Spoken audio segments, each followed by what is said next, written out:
नमस्कार साथियों, कैसे हैं आप सब। मेरे channel study law with Digvijay पर आपका बहुत बहुत स्वागत है। आज जो हमारा टॉपिक है वो इंश्योरेंस लॉ का बीमा नियामक एवं विकास प्राधिकरण, इसके जो विशिष्ट शक्तियां हैं उनका हम आज चर्चा करेंगे। पहली शक्ति जो थी इसकी विवरणी से संबंधित शक्ति थी, उसके बारे में हमने चर्चा कर चुके हैं। आज हम इसकी जो दूसरी शक्ति है अन्वेषण करने की शक्ति, जो कि विशिष्ट शक्ति के अंतर्गत आती है प्राधिकरण की, वो धारा 33 के अंतर्गत आज हम इसकी चर्चा करेंगे और इसमें जानेंगे कि किस प्रकार से ये अन्वेषण करने की जो इसकी शक्ति है वो कार्य करती है। तो आइए देखते हैं। प्राधिकरण अन्वेषण करने के लिए अन्वेषण अधिकारी को प्राधिकृत करेगा। अन्वेषण अधिकारी को प्राधिकृत करेगा, यह कर सकता है। इससे अन्वेषण की रिपोर्ट लेगा। क्या करेगा? अन्वेषण प्राप्त करेगा। दूसरा पॉइंट हमारा क्या कहता है? अन्वेषण अधिकारी अन्वेषण के दौरान कंपनी के मैनेजर, डायरेक्टर, अन्य अधिकारियों की शपथ परीक्षा व दस्तावेज प्रस्तुत करने के लिए कह सकता है। क्या हो गया? हमारी विशिष्ट शक्तियों के अंतर्गत जो प्राधिकरण की शक्तियां हैं वो क्या है? दूसरी अन्वेषण करने की शक्ति है, जो कि धारा 33 के अंतर्गत आती है। पहला पॉइंट उसका कहता है अन्वेषण के अंतर्गत जो शक्ति है कि अन्वेषण करने के लिए अन्वेषण अधिकारी को प्राधिकृत कर देगा।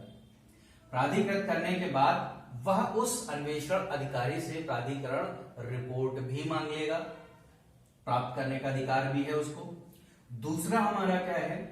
दूसरा ये है पॉइंट, अन्वेषण अधिकारी अन्वेषण के दौरान कंपनी के मैनेजर, डायरेक्टर व अन्य अधिकारियों की शपथ परीक्षा व दस्तावेज प्रस्तुत करने को कह सकता है। यह ध्यान रखिएगा कि इन दोनों पॉइंट्स को आपको याद रखना है और ये किसके अंतर्गत आते हैं?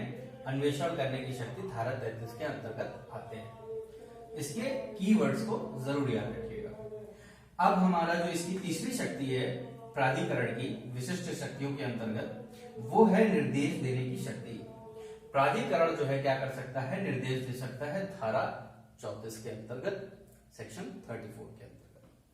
अब ये क्या करेगा? सभी बीमा कंपनियों को निर्देश दे सकता है। धारा 34 के अंतर्गत जो प्राधिकरण को शक्ति प्राप्त है वो सभी बीमा कंपनियों को एक समान रूप से निर्देश दे सकता है। निर्देश तभी देगा जब 3 तरीके की परिस्थितियां सामने आएगी। वो कौन कौन सी परिस्थितियां? आइए देख लेते हैं। लोकहित में निर्देश आवश्यक। अगर सामान्य के लिए, एक समानता के लिए, सभी के लिए वो निर्देश जो देना चाहिए, अगर वो लोकहित में है तो ये निर्देश जारी कर सकता है। दूसरा पॉइंट हमारा क्या कहता है? बीमा कंपनी के समुचित प्रबंध के लिए अगर आवश्यक हो। अगर बीमा कंपनी के समुचित प्रबंध के लिए कोई चीज आवश्यक है और प्राधिकरण को इस बात का एहसास होता है कि हमें ये आदेश देना चाहिए, निर्देश जारी करना चाहिए, तो वो निर्देश जारी कर देगा। तीसरा पॉइंट हमारा कहता है बीमा कंपनी के कार्यकलापों की बीमादारों के हित के विरुद्ध ना होने से रोकने के लिए। बहुत ध्यान से समझिएगा। बीमा कंपनी के कार्यकलाप मतलब कोई भी बीमा कंपनी हो, उसके जो गतिविधियां हैं, उसके जो कार्यकलाप हैं, वो बीमादारों के मतलब जो एजेंट के द्वारा जिनका बीमा किया जाता है, जिन व्यक्तियों का बीमा होता है, उन बीमादारों के हितों के खिलाफ ना हो, विरुद्ध ना हो, उसको रोकने के लिए ये प्राधिकरण अपना निर्देश जारी कर सकता है। इस बात को भी ध्यान रखिएगा। अब हमारा जो हमने छोटा सा नोट रखा है उसको देख लीजिए।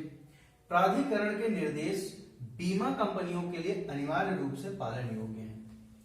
कोई भी बीमा कंपनी प्राधिकरण के द्वारा जारी किए गए निर्देशों का यह नहीं कर सकती कि वो पालन ना करे, वो उसके लिए बाध्यता का स्वरूप रखेगा। तो ये हमारी हो गई दूसरी शक्ति, विशिष्ट शक्तियों के अंतर्गत दूसरी शक्ति है अन्वेषण करने की शक्ति। पहली शक्ति थी हमारी जो वो विवरणी प्राप्त करने की शक्ति थी। दूसरी हमारी विशिष्ट शक्ति के अंतर्गत अन्वेषण की शक्ति, जो कि धारा 33 के अंतर्गत आती है। तीसरी हमारी शक्ति हो गई निर्देश देने की शक्ति, जो कि धारा 34 के अंतर्गत आती है। ये ध्यान रखिएगा, इसको याद कर लीजिएगा। और इससे जो अभी संबंधित पार्ट है, बचे हुए पार्ट है, वो अभी आगे वीडियो में आएंगे। और तब तक के लिए आप चैनल को सब्सक्राइब जरूर कर लीजिएगा, ताकि जो आने वाले पार्ट है उनकी नोटिफिकेशन आपको मिल सके। तो बेल आइकन भी जरूर प्रेस कर लीजिएगा, ताकि आपको जब भी वीडियो अपलोड हो तो आपको वीडियो का नोटिफिकेशन मिल जाए। ठीक है, तो आइए आपसे अब नेक्स्ट लेक्चर में मिलते हैं। तब तक के लिए पढ़ते रहिए, स्टे रहिए, ब्लेस्ड रहिए, मस्त रहिए।